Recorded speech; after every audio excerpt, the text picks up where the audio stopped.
Hi, I'm Miles Anthony Smith, Director of Digital Marketing for America's largest residential locksmith company, Mr. Rekey. Ken Jennings, our CEO, has been in the locksmith business for nearly 40 years, and we want to talk about some of the Texas Rental Property Code laws. Thank you, Miles. So that's what we're going to talk about. Section 92 of the Texas Property Code. You know, most states, all states have a property code, but Texas has some unique things on their property code that you need to know if you own rental property. So there's three main things you need to know. Number one is getting your locks rekeyed between occupants. A lot of people don't know that that's required by law. Number two, there's some hardware requirements that you have to have in Texas if you own rental property. And number three, there are requirements for smoke alarms that a lot of people don't know about.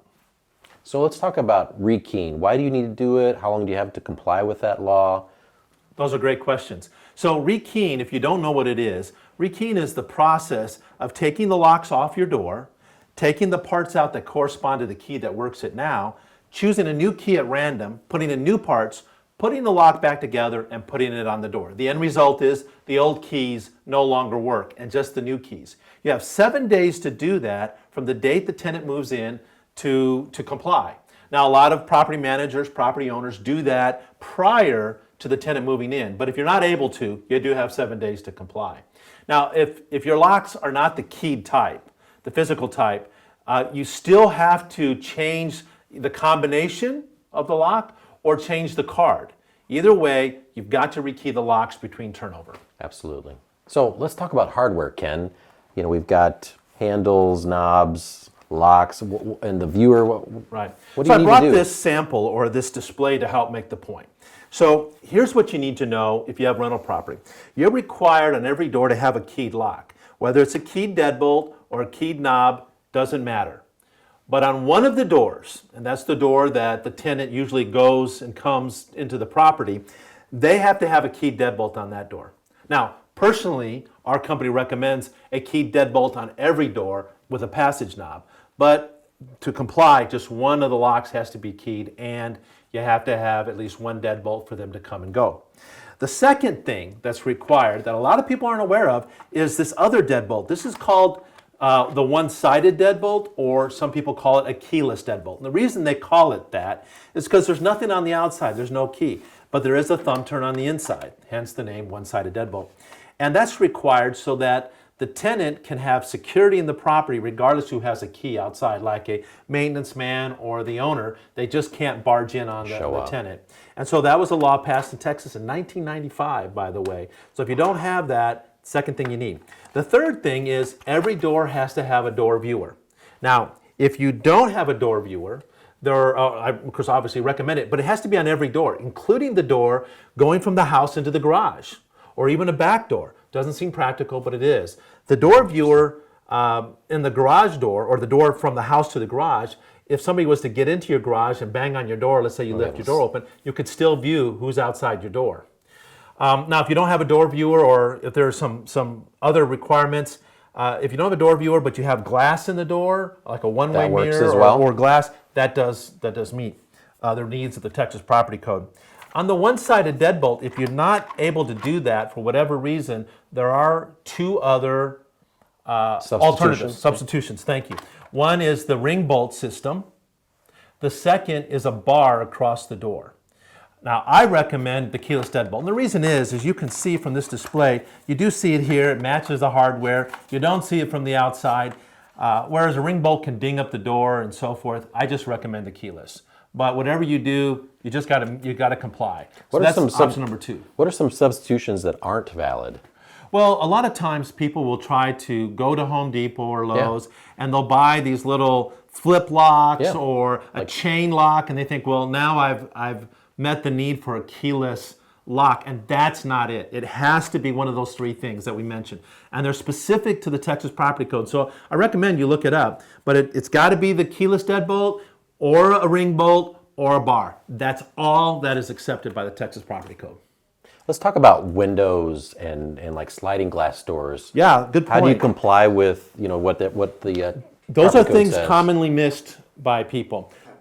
Okay, so on the sliding glass door, commonly missed item. That's where it's a glass door that slides open, commonly called a patio door. On that door, you're required to have two things: a working latch and a pin lock. Keyword working. Working latch and a pin lock. Now, if your latch doesn't work, the property code allows you to put a Charley bar in as a substitute. What's a Charley bar? A Charley bar is a metal bar usually that folds down and keeps the sliding unit from sliding. Regardless if there's a lock. Yeah, I recommend a Charley bar or a security bar on every patio door. That's just my recommendation, but it's not required by the Texas Property Code. And what about windows? Windows are going to be required to have a working latch. And that's just one latch that's common on most windows, but that latch is broken, you got a problem. You got to repair that latch. Let's talk about French doors. French doors, pretty much the same as other doors, same requirements, with the exception that if on the French door, sometimes only one door operates.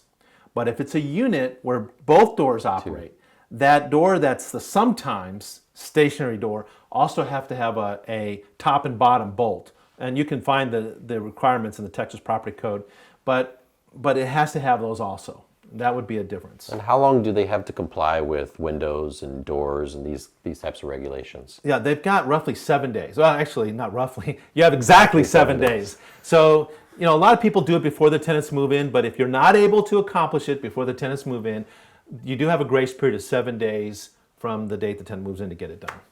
And what happens if we don't comply? Well, if you don't comply with any law, and heaven forbid something happened to your property, then you're in not a very favorable position when it comes to liability. Not to mention, I've heard a lot of horror stories where leases may not be valid if the landlord hasn't fulfilled their requirements in the Texas Property And we're Code. certainly not lawyers to give legal advice, but there's certainly, you want to comply with the law and make sure that you don't run into a situation where, God forbid, something does happen. You're right. As you said, we're not lawyers, but we are in the business of helping our clients avoid liability. We are in the safety and liability business. Security business. So that's what we do. One of those other security things is smoke alarms. So let's talk about smoke alarms. Great point. So I brought a smoke alarm here, pretty standard. Common misconception about smoke alarms is how you test them. I would push the button. That's what most people would say. And if you push the button, you would be somewhat correct. The button will then tell you that the unit has power. But, and here's the shocker, it will not tell you whether it will detect smoke. The only way to test your smoke alarm to see if it tests smoke is with smoke.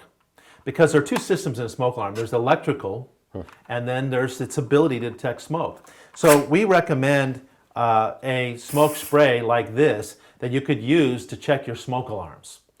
And that's the only way, like I said, to really know that it's going to detect smoke. In fact, here's a scary thought. This is really scary. We have purchased cases of smoke alarms where as many as half did not work with smoke. Brand new ones? Brand new ones that worked with the button but did not work with smoke. And we estimate, based on our experience of being out there and smoke checking these smoke alarms, that up to 5% of all smoke alarms don't work with smoke. That's scary. That is scary. And 5% may seem like a small number, but you don't want your rental property to be one of those 5%. You don't want yours to be one of those houses by any means. Good point. So, where do they need to put smoke alarms? Is the great placement question. important? I totally missed that. So here's where you're going to need your smoke alarms. According to the Texas Property Code, you're going to need one in every bedroom. Second of all, there's 3 areas. The second area is you have to have one outside the bedroom. Now, if 1, 2, or 3 bedrooms share a hallway, I guess 2 or 3 bedrooms share a hallway, then you can have one in the hallway and that suffices. But if you have a bedroom on the other side of the house, that one still has to have one outside the bedroom. And the third area is every level of the house has to have a smoke alarm. So just to recap, one in every bedroom, one outside the bedrooms, and one on every level. So what does Mr. Rekey do to help ensure safety and security of rental properties? Well, I'm glad you asked, obviously. So what we do for you as the landlord or the property owner of rental property is, first of all, we have a flat rate price to come out and rekey your locks. Along with that is included the free smoke check. We check all your smoke alarms with smoke. And then finally, we'll put in our special SPAC screws into What are every those? deadbolt that What are go. spec Well, screws? it's an extra long screw that goes into the stud of the home, and that way it makes the doors kick-in resistant. And we also include that for free. We do all that for one low price. But here's the important thing. It's not about getting a great deal on this. What's really important also is the documentation. And it's all about documentation. We document what key we put the property on so that you'll always know, and if there's a question, you can go to court and say, this was the key that they put the property on. Number two is we document that the smoke alarms are in good working order. That's important. And we document the fact that we put those screws in. So by documenting everything, that's the real value of using a third-party vendor like Mr. Rekey. Versus maybe somebody that either May or may not have the paperwork right. later. And most locksmiths, you ask them a year from now. No, you ask them 3 weeks from now. What key did you put that property on? They don't remember. But we document all of that. And I got to tell you, Miles, we have had at least 50 cases over the last 6 years where there was an incident that could have gone to court, but because our clients had the proper documentation that we were able to reprint for them, by the way, those court cases completely never went to court. I should say those challenges. They weren't even dismissed. They never went to court. They disintegrated because we had the documentation, we had the policies and procedures, we had the testimony of the people that worked on the property. And that's exactly the peace of mind you need in Mr. Rekey, to have that liability completely absolved, where we will take care of that for you. Absolutely. Good point. So thanks for the interview, Miles. I hope that helps everybody at home know what to do about your rental property in the Texas Property Code. Call Mr. Rekey and let us take care of your locks, your smoke alarms, your windows, all of those things, and give you that peace of mind.